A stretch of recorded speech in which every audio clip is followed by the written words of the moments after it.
Alunos da turma ATM 45, tudo bem com vocês? Estou aqui na nossa 14ª aula da disciplina Paciente Crítico e Grave. Hoje nós iremos falar sobre o aparelho respiratório. Nessa aula eu estou expondo aí para vocês os principais órgãos, as principais cavidades que fazem parte do aparelho respiratório, tá? Então, desde lá da nossa cavidade nasal, traqueia, laringe, faringe, né, os brônquios, alvéolos e os pulmões, eles fazem parte desse conjunto do aparelho respiratório. Então, eu estou especificando aí a funcionalidade de cada um deles. E no término dessa aula tem as principais patologias que acometem aí o aparelho respiratório, desde pneumonia, edema agudo, né, DPOC, empiema, derrame pleural. Também estou citando aí para vocês essas patologias seguidos dos cuidados de enfermagem. Eu espero que vocês gostem dessa aula. Qualquer dúvida, pode me deixar uma pergunta via portal, me mandar um e-mail que nós iremos nos falando por lá, tudo bem? Então vamos lá. O sistema respiratório é um conjunto dos órgãos responsáveis pela absorção de oxigênio do ar pelo organismo e da eliminação do gás carbônio retirado das células. Então, a principal funcionalidade do aparelho respiratório em geral, né, é essa troca de O2 pelo CO2, tá bom? Ele é formado pelas vias respiratórias e pelos pulmões. Os órgãos que compõem as vias respiratórias são cavidades nasais, faringe, laringe, traqueia e brônquios. Então, deixei um esquema aí muito bacana, né, para a gente saber a funcionalidade de cada um. Então, pensando no sistema respiratório como um todo, ele tem todos esses órgãos aí que fazem parte do aparelho respiratório e cada um tem uma funcionalidade. Quando a gente pensa em cavidades nasais, eles servem como filtros, né? Então, tudo que a gente respira, essas cavidades nasais, muitas vezes elas servem como barreiras para algumas impurezas. É por isso que às vezes a gente fica com caquinha de nariz, né? Essa caquinha nada mais é do que impurezas, né? A faringe é o caminho da passagem de ar. Então, lá na faringe é aquele caminho da passagem de ar, tá bom? A laringe é o órgão principal para fala, né? Onde sai que tem as cordas vocais e é onde sai o som, tá bom? A traqueia, né? Ela funciona como um tubo de ar que ele é aquecido, umidificado e filtrado. Então, quando a gente inala o ar, né, pela cavidade nasal, passa pela faringe, laringe, chega na traqueia, a traqueia umidifica e aquece esse ar, para que não chegue tão resfriado ao nosso pulmão, tá bom? Os brônquios, ele representa as ramificações da traqueia, né? E o pulmão, ele é responsável por essa troca de oxigênio com gás carbônio, tá? Funções do sistema respiratório. Cada um dos órgãos do sistema respiratório ajuda a manter o equilíbrio do organismo. Ele tem como função a troca gasosa, o equilíbrio do ácido-base, a produção de sons, né, pela laringe, né, e a defesa pulmonar. Então, agora a gente vai especificar cada um deles, tá? Troca gasosa. Quando inspiramos o ar atmosférico que contém oxigênio e outros elementos químicos, ele passa pelas vias respiratórias e chega aos pulmões. É nos pulmões que acontece a troca de dióxido de carbono pelo oxigênio. E graças aos músculos respiratórios que este órgão cria, força para o ar fluir. Tudo isso a partir de estímulos e comandos emitidos pelo sistema nervoso central. Então, basicamente, nosso organismo em geral, não apenas o aparelho respiratório, ele funciona como uma máquina 24 horas. Então, tudo é encaixado, funciona perfeitamente. É uma sequência, tá? Equilíbrio ácido-base. Então, comentei com vocês em umas aulas passadas aí que se o paciente não tem essa troca gasosa, né, de inalar oxigênio e expelir CO2, Muitas vezes esse CO2 pode ficar retido lá no paciente porque não tem essa troca adequada e esse paciente pode apresentar alguns distúrbios, seja ele hidroeletrolíticos ou até mesmo gasosas, tá bom? O equilíbrio ácido-base corresponde à remoção do excesso de CO2 do organismo. Nesta função, novamente temos a atuação do sistema nervoso, que é responsável por evitar informações para os controladores da respiração. Por que a gente fala muito de sistema nervoso quando a gente fala em aparelho respiratório? Quando o paciente está sedado, ele tem o sistema nervoso central deprimido, ou seja, rebaixado. Então, muitas vezes, ele não consegue fazer esses movimentos de inspiração e expiração, porque o sistema nervoso está rebaixado, tá bom? Então, quando a gente fala do sistema nervoso ser um estímulo para o aparelho respiratório, é justamente porque ele que faz esses estímulos de troca, de movimentação, tá bom? Produção de sons. A produção e emissão de som é realizada pelas ações conjuntas do sistema nervoso e dos músculos que trabalham na respiração. São eles que permitem o fluxo de ar das cordas vocais e da boca. Defesa pulmonar. O aparelho respiratório ele tem como grande função essa defesa pulmonar, tá bom? Ao respirar, é praticamente impossível eliminar as impurezas contidas no ambiente atmosférico. A inspiração de micro-organismos se torna inevitável. Para evitar problemas de saúde, o sistema respiratório apresenta mecanismo de defesa, que por sua vez são realizados a partir da atuação dos diferentes órgãos. Então, tanto as cavidades nasais, que funcionam aí como filtro, como a própria traqueia no momento de filtrar também e umidificar esse ar, né? Quando chega lá nos brônquios, né? Ele também realiza a função de filtragem, tá? Desse ar. Então, tudo isso impacta na defesa pulmonar ali, nessa questão de troca gasosa, tá? Então, aí eu deixei um esqueminha do aparelho do sistema respiratório, né? Que eu já havia falado para vocês também. E voltando a entrar maiores detalhes sobre os órgãos que participam, que fazem parte do aparelho respiratório. A primeira deles lá é a nossa cavidade nasal. As cavidades nasais são 2 condutos paralelos revestidos de mucosa e separada por um septo cartilaginoso que começa nas narinas e termina na faringe, né? Então toda essa cartilagem ela começa aqui na narina e vai terminar aqui na faringe, que é mais ou menos aqui, tá? No interior das cavidades nasais existem pelos que atuam como filtro de ar, retendo impurezas e germes, garantindo que o ar chegue limpo aos pulmões. As membranas que revestem as cavidades nasais contêm células produtoras de muco que umidificam o ar. Ela é rica em vasos sanguíneos que aquecem o ar que entra no nariz. A faringe. A faringe é um tubo que serve de passagem tanto para alimentos quanto de ar. Portanto, faz parte do sistema respiratório e também do sistema digestivo. Sua extremidade superior se comunica com as cavidades nasais e com a boca. Na extremidade inferior se comunica com a laringe e o esôfago. Suas paredes são musculosas e revestidas de mucosa. A laringe é o órgão que liga a faringe à traqueia. Na parte superior da laringe está a epiglote, a válvula que se fecha durante a deglutição. Muitas vezes a gente até engasga, né? Quando está se alimentando, acaba engasgando, porque tem a entrada de alimento e a entrada de ar, né? Este também é o principal órgão da fala. Nela está localizada as cordas vocais, a traqueia. A traqueia é um tubo situado abaixo da laringe e formado por 15 a 20 anéis cartilosos que se mantêm abertos. Então, são um conjunto de anéis, são 15, 20 conjuntos de anéis, né?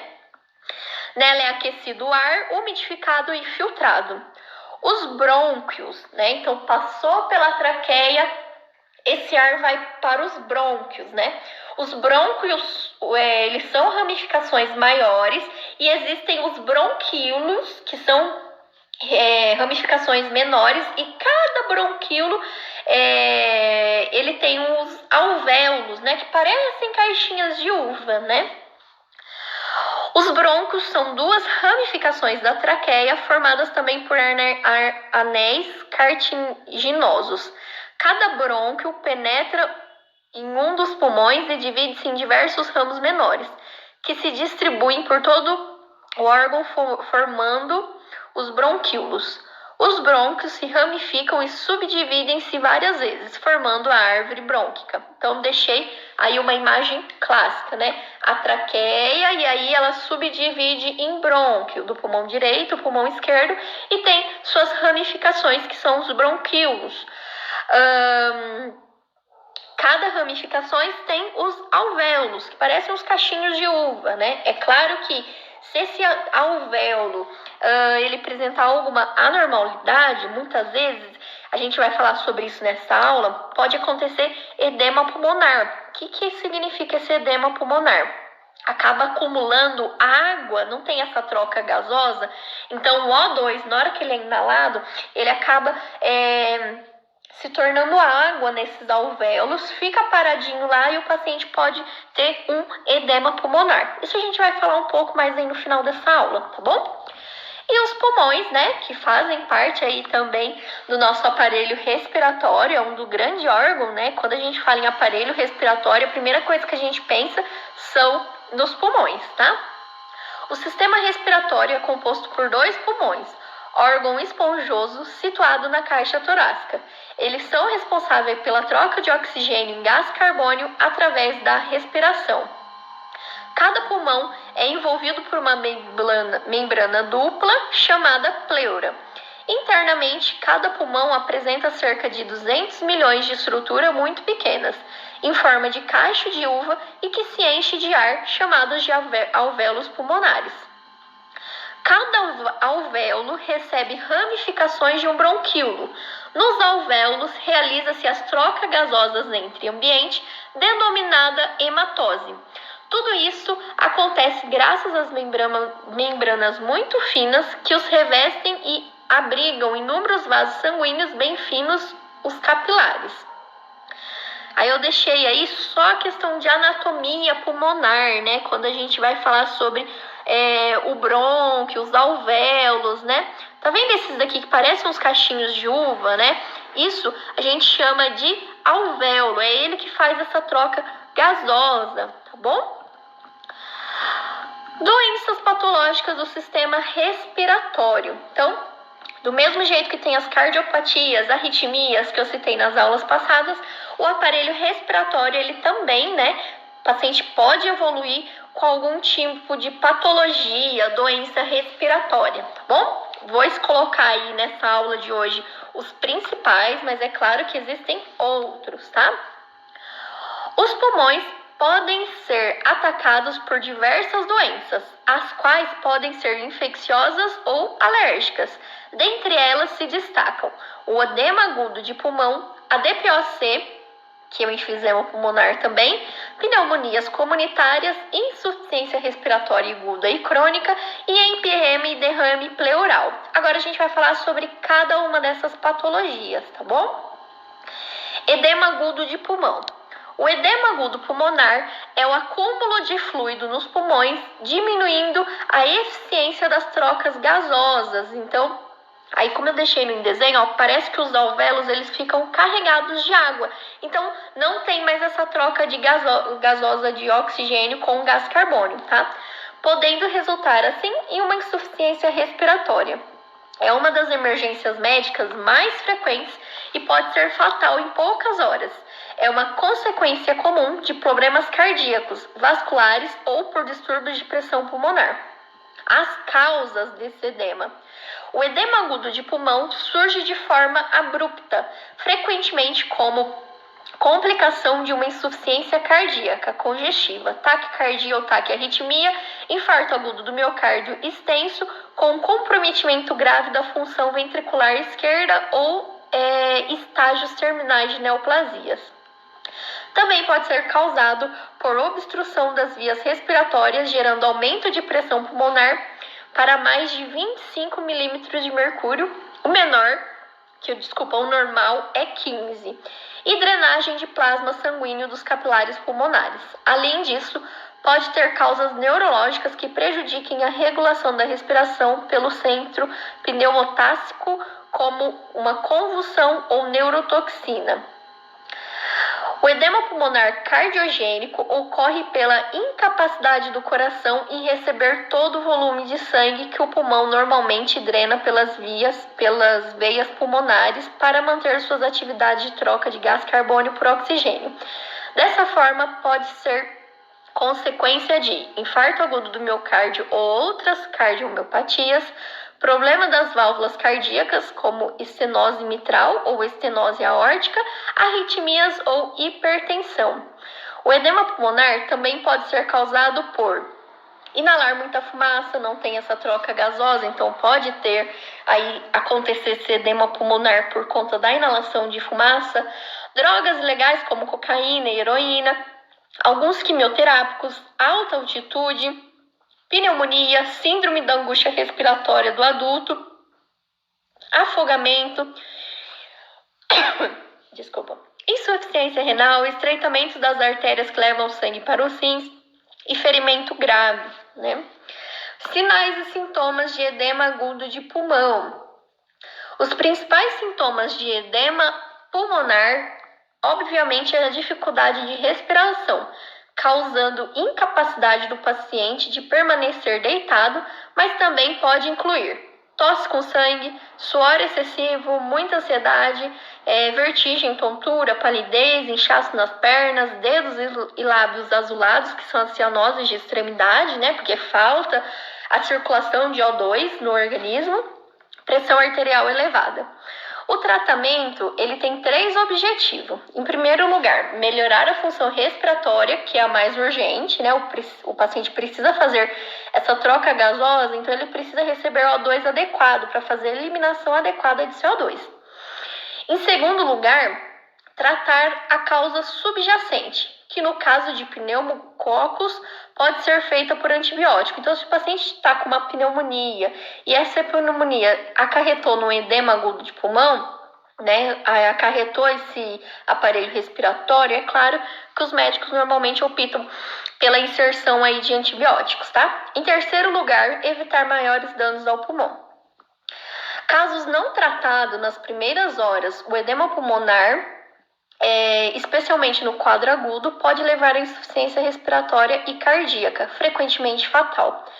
Quando o problema é insuficiência cardíaca, medicamentos inotrópicos positivos são usados para melhorar a contratilidade do coração, como os digitálicos. A gente estudou isso lá em intoxicação digitálica, né? Em casos graves, também pode ser necessária a ventilação mecânica. Então, se o meu paciente não está tendo esse aporte próprio de inalação e eliminação de O2, né? Se ele tem uma queda de saturação, está com grande desconforto respiratório, queda no nível de consciência, normalmente se opta pela ventilação mecânica, tá bom? Os cuidados de enfermagem para edema agudo de pulmão. Viabilizar acesso venoso, nós precisamos funcionar, né, um acesso calibroso nesse paciente, porque muitas vezes, se não tratado em tempo adequado, esse paciente pode ter uma parada cardíaca respiratória, né? Administrar medicamentos conforme prescrição médica, verificar os sinais vitais, manter o carro de urgência próximo ao leito do paciente, realizar controle hídrico, observar diurese e oferecer material para drenagem urinária, seja o papagaio, comadre, né? A dieta, ela deve ser conforme prescrição médica, tá? Às vezes o paciente está com restrição hídrica. Se ele está com restrição hídrica, o paciente está em jejum, tá bom? Administração de O2 úmido, manter a permeabilidade das vias aéreas, se tiver em prescrição, tá? Auxiliar na intubação orotraqueal, caso seja necessário, e aspiração e apoio psicológico, tá bom? Agora a gente vai falar sobre DPOC. DPOC é uma doença pulmonar obstrutiva crônica intimamente ligada ao tabagismo, que pode se agravar sem o tratamento adequado, comprometendo significativamente a qualidade de vida. Segundo a Organização Mundial de Saúde, o DPOC será a terceira principal causa de morte em 2020. Então, DPOC, a sigla é doença pulmonar obstrutiva crônica. Normalmente, né, esse DPOC é muito diagnosticada em fumantes, né, e ele só vai surgir aí depois de 10, 15 anos desse paciente ser tabagista, tá bom? E acomete, na verdade, não tem específico uma faixa etária, mas acomete, né, alguns estudos aí apontam que a faixa etária principal para desenvolvimento de DPOC em tabagista é mais ou menos entre os 40 anos, tá bom? É comum as pessoas acharem que DPOC é uma doença de pessoas idosas e, por isso, não se preocupam com ela. Na verdade, a doença atinge principalmente pessoas com mais de 40 anos, podendo inclusive ser identificada em pessoas mais jovens. Os pacientes com DPOC grave têm falta de ar com a maioria das atividades cotidianas e são internadas no hospital com muita frequência. A gente pode observar pacientes que são fumantes há muito tempo, né? Só de fazer pequenos esforços, uma caminhada, enfim, eles já sentem intensa dispneia, né? Isso são quadros, né, iniciais de DPOC. E pacientes que já têm quadro histórico de asma e ainda é fumante, isso se agrava ainda mais, tá bom?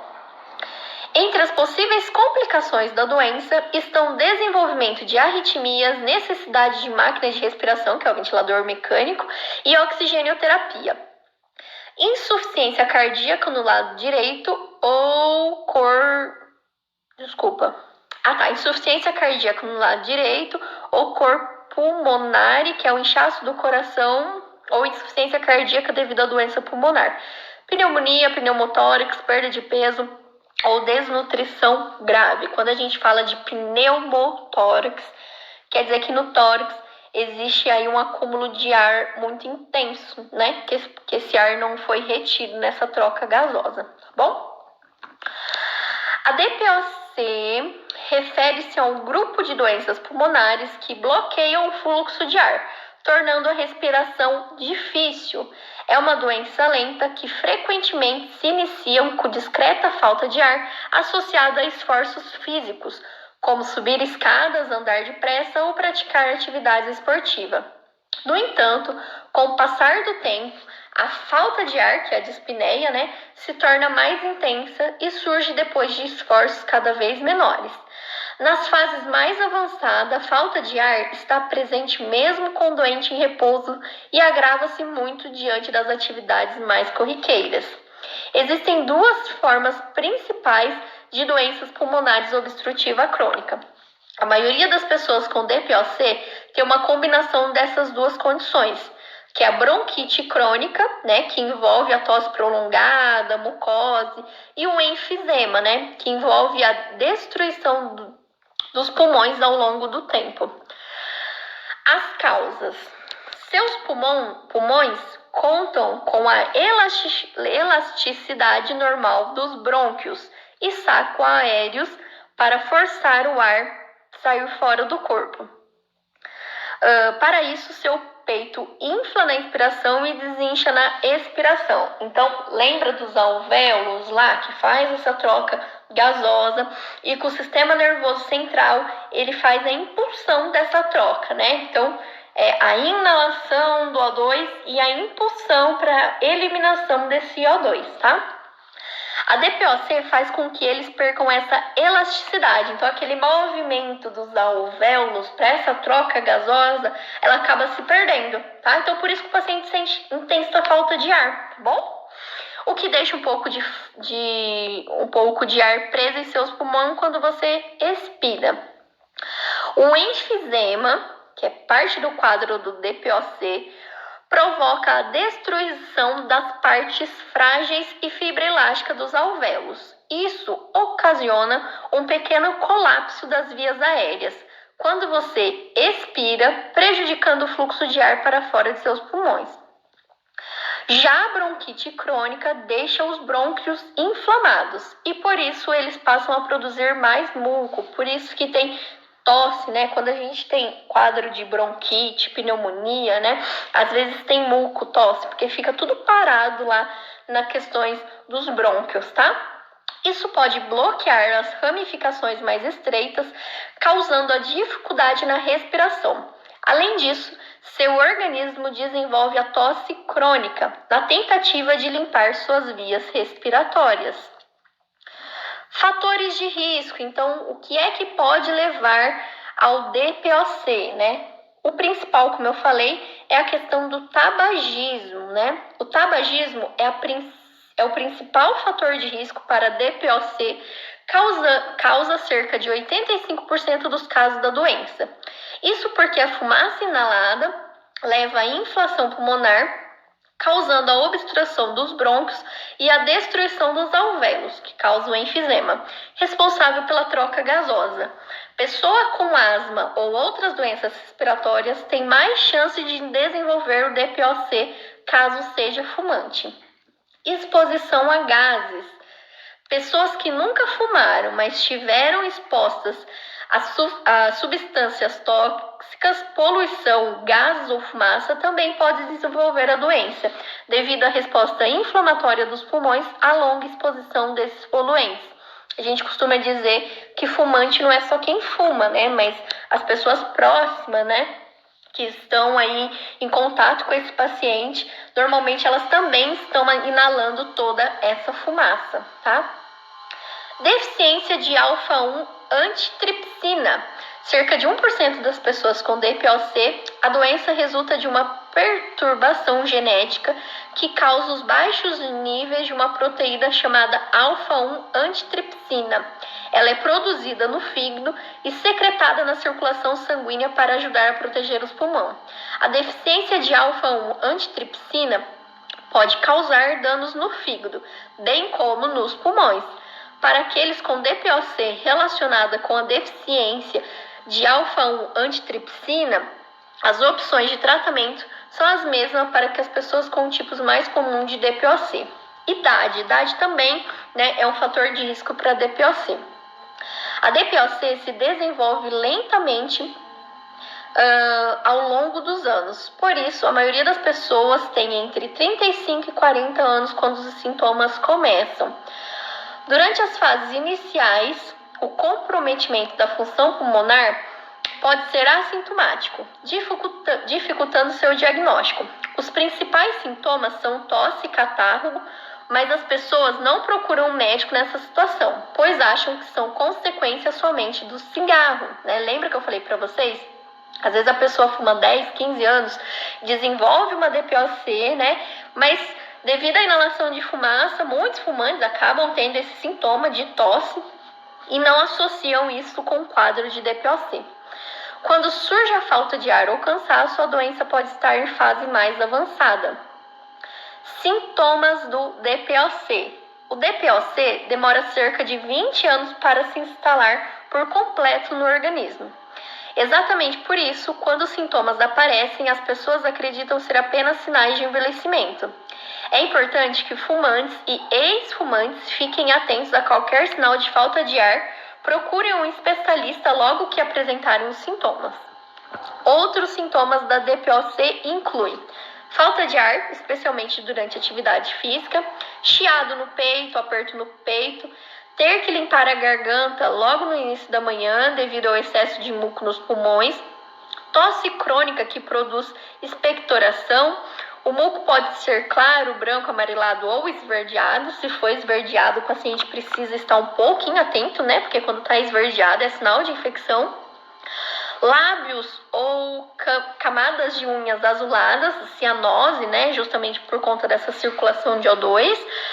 Insuficiência respiratória grave, falta de energia, perda de peso não intencional. Asma e DPOC. É comum as pessoas confundirem a falta de ar causada pela DPOC com sintomas de asma, mas as doenças são diferentes. A falta de ar típica da asma oscila, agravando-se nas crises. Já a falta de ar de DPOC piora com o passar do tempo e não retorna à situação de normalidade, sendo assim progressiva e diária. A asma, eu posso ter uma crise asmática, né? Posso ter um pico asmático. Já a DPOC, ela vai se agravando. Então, se eu tenho essa falta de ar, eu vou continuar com essa falta de ar, tá bom? Não é uma crise, é algo que continua. Além disso, ao contrário da DPOC, a asma não está diretamente ligada ao tabagismo. O hábito de fumar piora os sintomas da asma, mas há outras causas envolvidas com a doença. A DPOC, por sua vez, tem como principal causa o cigarro. Para que alguém desenvolva DPOC, são necessários anos inalando a fumaça, principalmente a do cigarro. Já a asma é uma doença recorrente de hipersensibilidade e estímulos externos e com fundo genético. O diagnóstico de DPOC é feito baseado às alterações identificadas no exame físico, aliado às alterações referidas pelo paciente. O diagnóstico deve ser confirmado por alguns exames. Espirometria é aquele que a gente sopra, né? Então, em consultórios de pneumo, né, muitas vezes é realizado esse exame justamente aí para ver essa força, né, que sai dos pulmões de ar, tá bom? Prova da função pulmonar é um exame que avaliamos o volume e os fluxos de ar que entram e saem do pulmão. Gasometria arterial. Então, quando o paciente está em uma crise de DPOC, né, ou um DPOC muito avançado, é coletada a gasometria arterial. Ela é medida o pH e o dióxido de carbono, né, na corrente sanguínea. Quem faz essa coleta de gasometria é o enfermeiro, né, justamente por se tratar de uma coleta sanguínea arterial, tá bom? Exame de imagem, né? A radiografia ela vai mostrar aí o comprometimento pulmonar, né? Então, a radiografia de tórax pode mostrar enfisema, uma das principais causas de DPOC. A tomografia computadorizada dos pulmões pode ajudar a detectar o enfisema. Principais modalidades de tratamento. Cessar o tabagismo. Então, quem tem diagnóstico de DPOC, a primeira coisa que o médico vai dizer, o senhor precisa parar de fumar, né? Justamente para eliminar essa inalação de fumaça, né? O passo mais importante em qualquer plano de tratamento para DPOC é parar de fumar. Broncodilatadores. Muitos pacientes com DPOC, asmáticos, eles utilizam uma bombinha. Essa bombinha, ela é a inalação de broncodilatadores, tá? Esses medicamentos que geralmente vêm em um inalador, relaxam os músculos e torna de suas vias aéreas, em torno de suas vias aéreas. Isso pode ajudar a aliviar a tosse e a falta de ar e facilitar a respiração. Corticoides inalados também, do mesmo jeito que tem os broncodilatadores, existem os corticoides, tá? Essa classe de medicamento inclui fluticasona, budesonina, mometasona, ciclizonida, enfim, são outros beta-bloqueadores aí, existem vários nomes comerciais, tá bom? As inalações são feitas com inaladores portáteis por meio de spray ou em forma de pó. Então, do mesmo jeito que os broncodilatadores para as asmas, eles existem... Agora quem tá com falta de ar sou eu. Eles existem aí uns aparelhos inalatórios, esses corticoides, eles também podem ser em forma inalatória, tá bom? Outros medicamentos utilizados aí são inaladores de combinação, então pode ser tanto beta-bloqueadores, broncodilatadores, quanto corticoides. O paciente fazer uso dessas dois inaladores. Corticoides orais, tiofilina, antibióticos e inibidores de fosfodiesterase, né, que é uma enzima aí da nossa corrente sanguínea, tá? Complicações possíveis da DPOC. Infecções respiratórias. Pessoas com DPOC são mais suscetíveis a resfriados, gripes e até pneumonia, justamente porque a nossa camada pulmonar está frágil, tá bom? Pressão arterial elevada, a DPOC pode elevar a pressão arterial nas artérias que levam sangue para os pulmões, geralmente a chamada hipertensão pulmonar. Problemas cardíacos, por razão de não são totalmente compreendidas, a DPOC aumenta o risco de doença cardíaca. Câncer de pulmão, né?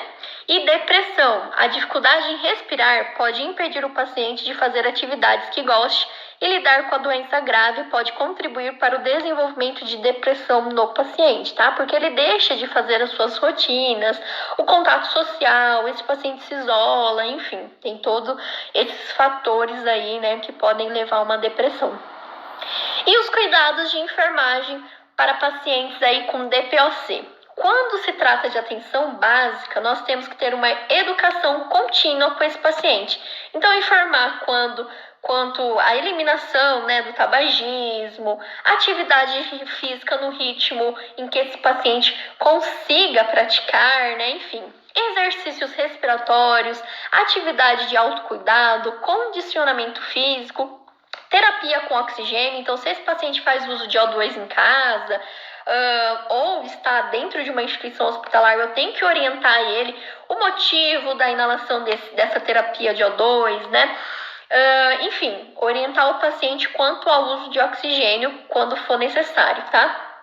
Terapia nutricional e medidas de enfrentamento. Do mesmo jeito que esse paciente pode desenvolver um quadro de depressão, nós precisamos auxiliá-lo aí nessas medidas de enfrentamento da doença, tá bom? De um diagnóstico de DPOC. E agora a gente vai falar sobre pneumonia comunitária. Diferente da pneumonia hospitalar, que é onde o paciente adquire num ambiente hospitalar, a pneumonia comunitária ela pode ser adquirida, como o próprio nome diz aí, na sociedade, né, no ambiente em que o paciente encontra-se fora de uma instituição de saúde. Então, a pneumonia adquirida na comunidade desenvolve-se em indivíduos com pouco ou nenhum contato com instituições ou ambientes médicos. Os patógenos mais comumente identificados são o Streptococcus pneumoniae e a Haemophilus influenzae, bactéria atípicas e vírus, né? Muitos micro-organismos causam pneumonia adquirida na comunidade, incluindo bactérias, vírus e fungos. Etiologias virais comuns envolvem vírus sincial respiratório, deanovírus, vírus da influenza, metapneumovírus e vírus para influenza. A sobreposição de infecção bacteriana pode dificultar a distinção entre infecção bacteriana e viral. Os principais sintomas, né, os sinais e sintomas aí que o paciente pode apresentar, na qual é sugestivo aí de pneumonia comunitária, tá? Mal-estar, resfriado, calafrio, tosse, dispneia, dor torácica, febre, taquicardia, taquipneia e crepitações. Crepitações é o som que a gente ouve nos pulmões, tá? Tem som de crepitações. O diagnóstico, né? Como é que a equipe de saúde identifica que esse paciente está com pneumonia é através de uma radiografia. Então, lá no raio-x de tórax é possível identificar, né? Pontos opacos, né? Identificar aí questões de pneumonia. O tratamento ele é feito por antibióticos, antivirais para a gripe ou a varicela também, né? E medidas de suporte, que pode ser um suporte ventilatório ou um catéter de O2, enfim. Outros critérios que tornam obrigatória a admissão da UTI incluem, nos casos de pneumonia comunitária, tá? Quando o paciente apresenta aí uma frequência respiratória maior que 30 movimentos respiratórios por minuto, quando o PO2, né, que é a fração de oxigênio inspiratório, FO2, for menor que 150, pneumonia multilobar, que isso é identificado lá no raio-x, uma PA diastólica, né, menor que 60, confusões mentais, porque falta oxigênio para esse paciente, e ureia sanguínea maior que 19,6 milímetros por mercúrio, tá? Cuidados de enfermagem, né? Quando se trata aí de pacientes com pneumonia comunitária, os principais cuidados de enfermagem são melhorar a permeabilidade das vias aéreas, remover secreções, encorajar a hidratação para fluidificar as secreções mais espessas, mudança de posição que facilita a respiração, promover o repouso, incentivar a ingestão de líquidos. Agora a gente vai falar sobre insuficiência respiratória, né? Como que ela acontece. A insuficiência respiratória é uma síndrome na qual os pulmões apresentam dificuldade para fazer as trocas gasosas normais, não conseguindo oxigenar adequadamente o sangue ou não sendo capaz de eliminar o excesso de dióxido de carbono ou ambos, né? Então não tem essa troca gasosa, pode levar a uma insuficiência respiratória, tá? Existem dois tipos principais de insuficiência respiratória.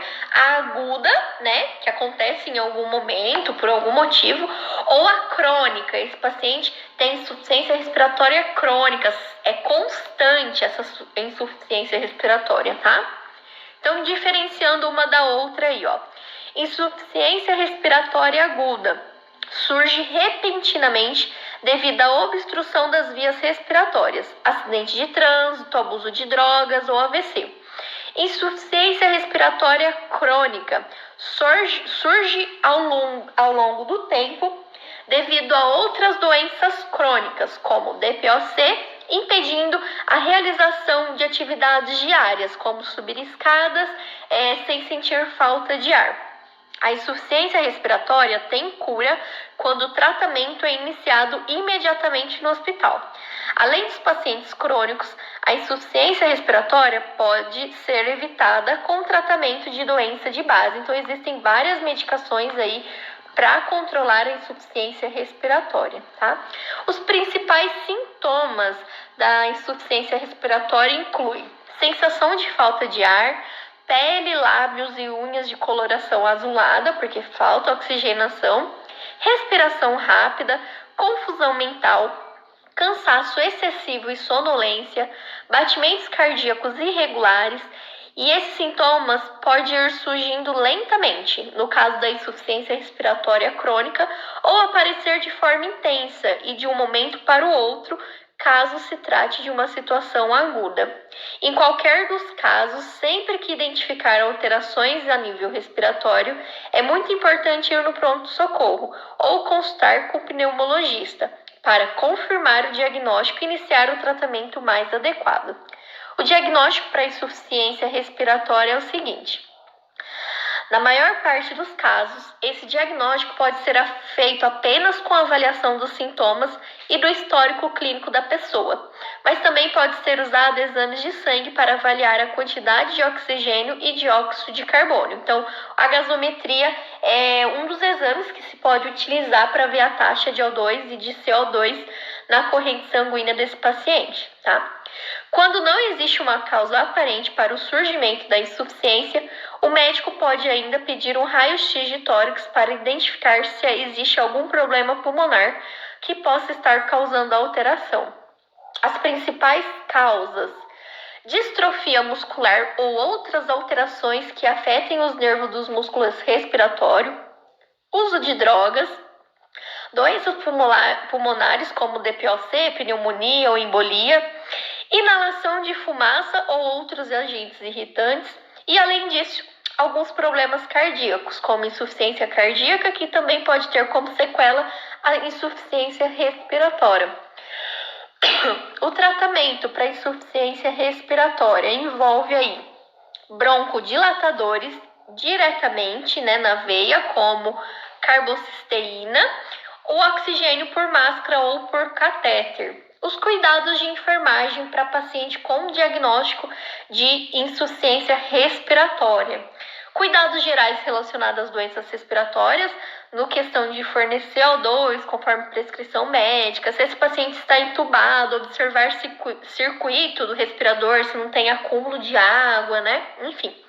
Observar continuamente o padrão respiratório, desenvolver assistência adequada em caso de parada respiratória, monitorar continuamente a oximetria e cuidados de oxigenoterapia, manter medicação de urgência preparada se for o caso de uma parada, de uma intubação, enfim. Agora nós iremos falar sobre o outro problema respiratório, um outro diagnóstico, respiratório, chamado de empiema pleural. O empiema pleural, também conhecido como pleurite purulenta, corresponde ao acúmulo de pus na cavidade pleural. Então, lá nas pleuras, eles ficam com pus, né? Lembra quando a gente falou nos alvéolos, ficar com presença de água, pode ter um edema pulmonar? Então, nesse caso, o empiema pulmonar, nós estamos falando de pus nas pleuras, tá? A maioria dos empiemas pleurais surgem a partir de uma infecção de pulmão, que no caso é as pneumonias, tá? Frequentemente associada com derrames parapneumóticos. A infecção pleural classificada é dividida em 3 estágios, né? Exsudativa, que é o processo inflamatório que leva ao acúmulo de líquido claro com baixa contagem de células brancas. Fibronopurulenta, que há depósito de fibrina no espaço pleural, então além de pus tem fibrina lá, tá? Levando à septação e à formação de loculações, a aumento das células brancas com espessamento do fluido e formação de pus, que é o próprio empiema. E organizacional, que são fibroblastos que infiltram a cavidade pleural e a membrana pleural torna-se espessa e inelástica, com exacerbamento pulmonar. Derrame parapneumótico está relacionado com a coleção de fluido pleural com associação com pneumonia.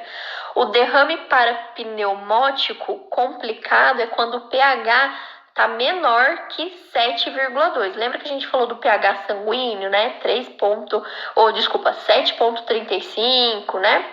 Agente microbiológico ou formação de septos ou locações no líquido pleural. E empiema é a presença de pus no espaço pleural.